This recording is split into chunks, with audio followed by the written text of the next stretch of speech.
So hello, my colleagues, and I hope everyone is doing well, and I hope everyone is safe and healthy and watching and following the rules. All right, so I wanted to pick up on this example here.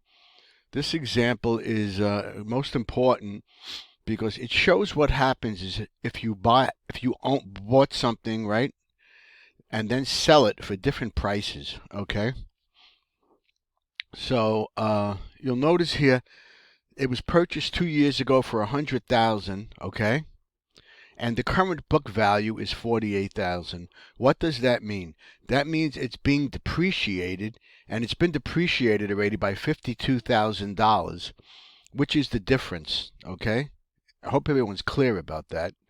What will happen if the firm now decides to sell the asset and replace it? Well, it depends on the price, so we're going to see. And you can see the tax consequences depend on the sale price. All right, so I want to go over a couple of these in this nice little table here. And there's four. Again, they tell you there's four possible sale prices. So we'll go through all four of these. All right, and I think that'll be good. We'll go through all four of them. Okay, and everything's going to depend on the initial purchase price and the book value. All right, so again, here was the initial purchase price. All right, $100,000. All right. Now let's say you sold it. Now they show you four sale prices conceivably, right? 1, 2, 3, 4. All right.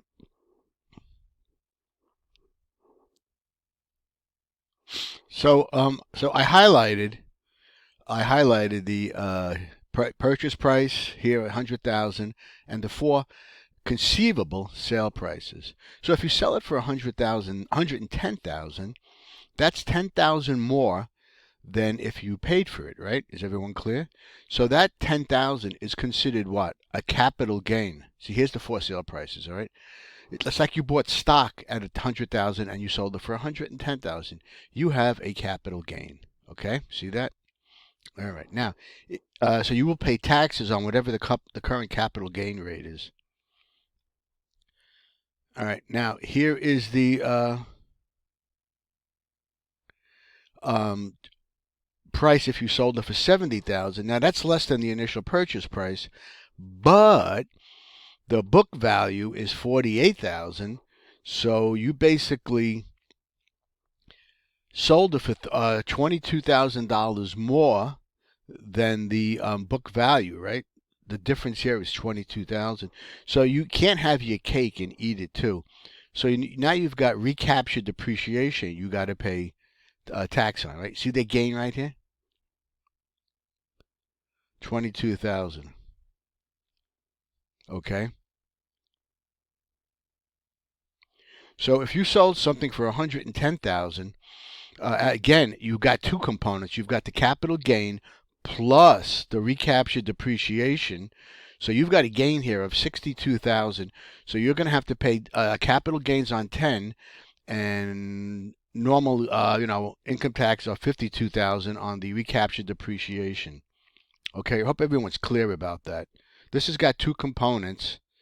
This only has the 22,000. There's no capital gains. Now, if you sell it exactly for the book value, right? There's no gain or loss, so you don't pay any taxes. Is everyone clear?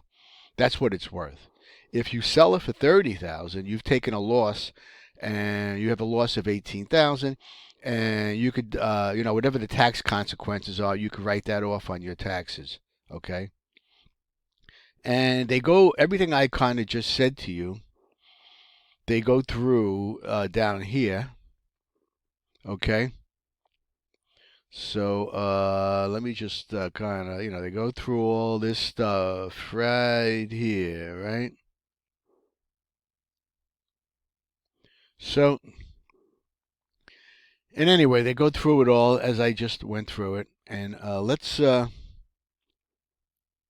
let me play this video here, all right? And this probably, again, goes through the same thing. Now, if I might have done that already, but I want to go through it again. In many investments, a company acquires new equipment and disposes of old equipment. Sometimes that old equipment is simply scrapped, but often companies can resell their old equipment in a secondary market. The tax consequences from selling an asset depend on the relative difference between its sale price and current book value. When the sale price is greater than the current book value, the difference is a taxable gain. If instead the sale price is less than the current book value, then the difference is a tax-deductible loss. When the sale price is equal to the current book value, there is no tax consequence because the company selling the asset is neither making a gain nor taking a loss. The first step to determine the tax consequences for the sale of an asset is to find the asset's current book value so that it can be compared to the sale price. Hudson Industries purchased an asset 2 years ago for $100,000. Since purchasing the asset, Hudson has taken depreciation deductions totaling $52,000. So the asset's current book value is $48,000. With the current book value in hand, you can now determine the tax consequences and after-tax proceeds for whatever sale price Hudson can obtain for its asset. For example, suppose Hudson sells its old equipment for $110,000. Since the book value is just $48,000, Hudson earns a total gain from the sale of the asset of $62,000. This total gain is comprised of two parts, a capital gain and recaptured depreciation. The capital gain is the portion of the sale price above the original purchase price of the asset, and the remainder of the total gain is the recaptured depreciation, which is the difference between the original purchase price and the current book value. For Hudson, the capital gain is $10,000, which is the $110,000 sale price minus the $100,000 initial purchase price. The recaptured depreciation is then $52,000, which is the $100,000 initial purchase price less the current book value of $48,000. When a company sells an asset for more than its current book value, then the total gain is taxable as ordinary income. If Hudson's tax rate is 21%, then it will have to pay $13,020 in taxes on the $62,000 gain from the sale of its asset. In this case, the tax consequence is a tax liability, which can be subtracted from the sale price of the asset to arrive at the after-tax proceeds. If Hudson sells the asset for $110,000 and has to pay $13,020 in taxes, then the after-tax proceeds from the sale of the asset are $96,980. What if instead of selling the old asset for $110,000, Hudson Industries sells the asset for $48,000? Well, in this case, there is no gain on the sale of the asset since the sale price is the same as the current book value. And when these two values are the same, there is no tax consequence. So in this case, the after-tax proceeds from the sale of the asset will simply be the sale price of $48,000. In many cases, used assets do not have a great deal of value, and companies often sell them at a loss. If Hudson sells its old asset for $30,000, that's $18,000 below the current book value, so Hudson experiences a loss on the sale. Typically, Hudson would be able to use this $18,000 loss as a deduction to offset other income in the business, and in doing so, reduce its taxes by 21% of the loss, or $3,780. On a net basis, selling the asset for $30,000 results in an after-tax proceeds of $33,780. All right, so I just wanted to go through that example. And so the change over here, the change in net working capital, the firm acquires new machinery, and basically the change in net working capital is value on the initial investment that's added to the, okay? So the difference between your current assets, right, and the very definition of change in net working capital is really all you have to know, and it's all right here, right?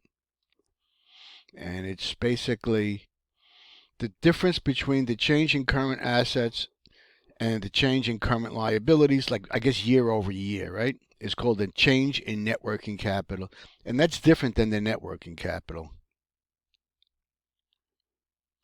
All right, so the important point though is the change in net working capital, whether it's positive or negative, is not taxable because it merely involves a net buildup or net reduction of current accounts. Okay, and you can clearly see that in this example here. Here's the calculation of the change in net working capital for, and if you read this right, the cash was up by 4,000. The accounts receivable was up by 10,000. The inventory change was 8,000. So you notice the word change here, right? And for the liabilities, That's up by 9,000. So if I subtract these two, my change in net working capital is simply 13,000. I think that's pretty straightforward. Again, if you ever have any questions, I'm always here, available for you. Okay. All right. So there's an example here for trying to determine your initial investment. Okay. And you can read the blurb up here. And if you have any questions, again, but here is the initial investment. They're going to buy a new machine for 380,000, and it's going to cost 20,000 to have it installed. Okay, so the installed cost of the new machine is 400, but they have an old machine that they're going to sell. So they sold the old machine for 280,000, and now they have to pay tax on that sale. That's his income, right? Tax on the sale of the old machine. And if you basically subtract that off of here, this is what the total after-tax proceeds are, right, of the old machine, right? You see that? Subtract the 44,000 from the 280. Now, there's a change in net working capital, and I think they give that to you up here somewhere. You notice it says that there's a $17,000 increase in net working capital. So that's given, okay? So that's given. So your initial investment is this minus this, right, plus this. So if you take this and subtract that and then add this, you notice here, look, total installed cost minus after-tax proceeds, so there's about 165, and you add the change in net working capital, okay? And that's all there is to that. All right, so I'll knock this off, and let me show you where we're going to move on to the next one. We'll pick up here about finding the operating cash inflows. Okay? All right, everybody, take care.